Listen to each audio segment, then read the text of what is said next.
Whether you're in retirement already or just planning for the day when you do get to retire, one of the big challenges many seniors face is about half of our net worth is likely tied up in our homes if we own a home. Over 80% of everybody in the US over the age of 65 does own their own home. And because real estate has done so well over the last decade, on average, according to the Federal Reserve, about half of our net worth is tied up in our home, the home equity of our house. And unfortunately, it can be difficult to access that. And so in today's video, I want to share with you some pros and cons of what's called a reverse mortgage, which is one way to tap into the equity of your home. But you've got to be really, really careful because unfortunately, there's a lot of scammers in the industry. One of the questions I used to be asked as a financial advisor is, "Hey, Azul, are all reverse mortgages a scam?" And the answer to that is no, fortunately not. But you have to be really, really careful. So let's jump in and talk about this. First off, what is a reverse mortgage? And this is according to the Consumer Finance Protection Bureau. A home equity conversion loan, HECM, which is what they're officially known on, is the most common type of reverse mortgage. It's a special type of home loan only for homeowners that are age 62 and older, and unlike a traditional mortgage, with a reverse mortgage, a borrower does not make monthly payments, and the loan is repaid when the borrower either dies or no longer lives in the home. Interest and fees are added to the loan balance each month, and the balance grows as opposed to our traditional mortgages where the balance goes down. And homeowners are required to pay property taxes.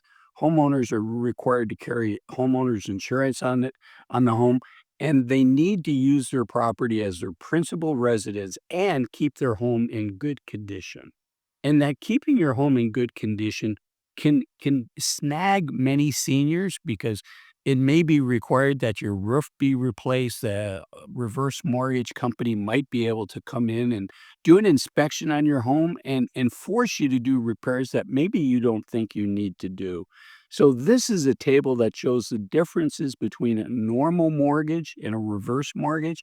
And stick with me until the end because I'm going to share with you some things you can do if you're interested in a home mortgage, reverse mortgage, to help you avoid being scammed. Okay, this table here, first off, age requirements. With a regular mortgage, there is no age requirement. I'm sure you've got to be 18. But with a reverse mortgage, you do have to be 62 years or older. What you borrow, it's usually a lump sum to buy your property with a regular mortgage. And with a reverse mortgage, it's an amount based on the percentage of the equity you've built up in your property.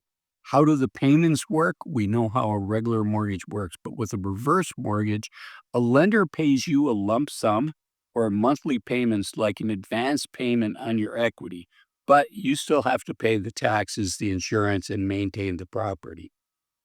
What happens to the balance on your loan? The balance goes down with the traditional mortgage, as we know, over time. Unfortunately, with a reverse mortgage, the balance goes up because they're rolling all of those fees and the interest into the loan, into the reverse mortgage. And is interest tax deductible? So this is what it says for a traditional mortgage. Yes, for the interest paid each year up to a certain amount. And importantly, for a reverse mortgage, the interest is not deductible until you pay the loan back. Okay, now, unfortunately, because you're paid a lump sum, there's a lot of money that's involved, and that's why scammers get involved.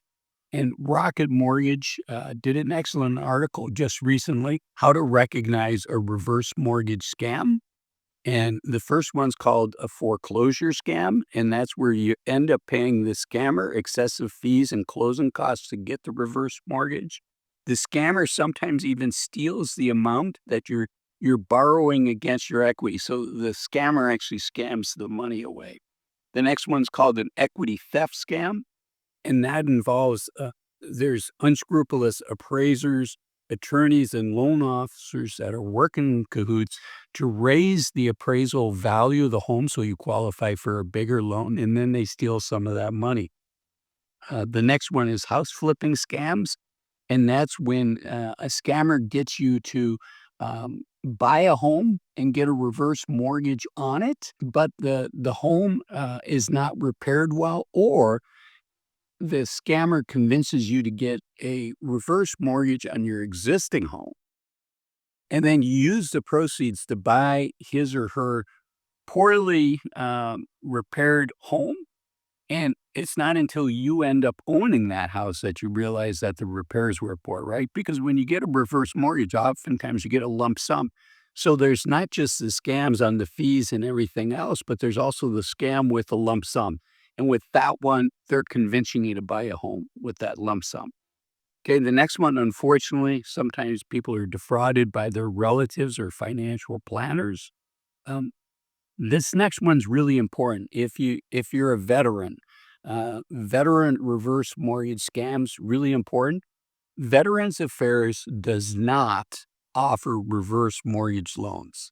If someone is trying to sell you a reverse mortgage specifically for veterans or one that's offered and approved by the VA, it is a scam. This is according to Rocket Mortgage. Okay, the next one's fraud by contractors. And what will happen is a contractor will say, "Hey, I was just driving by. I noticed there's something wrong with your house. We should get that fixed." "Oh, you know what? Unfortunately, it's an expensive repair." And you say you don't have the money for that. And the contractor convinces you to take out a reverse mortgage to pay for that repair. And then the contractor doesn't do the job or does a really poor job at it. And here's what Rocket Mortgage says about that. Most contractors who suggest a reverse mortgage are unlicensed, and their repairs, along with being unnecessary, could create more problems than that they solve. Okay, importantly, how to avoid reverse mortgage scams. First one is get an attorney involved. A lot of us don't want to pay for an attorney, but when we're getting a lump sum, when we're doing something as important as a reverse mortgage, which is not as mainstream as getting a 30-year fixed rate mortgage, getting a 15-year fixed rate mortgage or variable rate, you need to have an attorney that can protect you on this. So that's number one. They also say to talk to people you trust, such as a financial advisor or a family member. Before signing on any documents, make sure you fully understand them.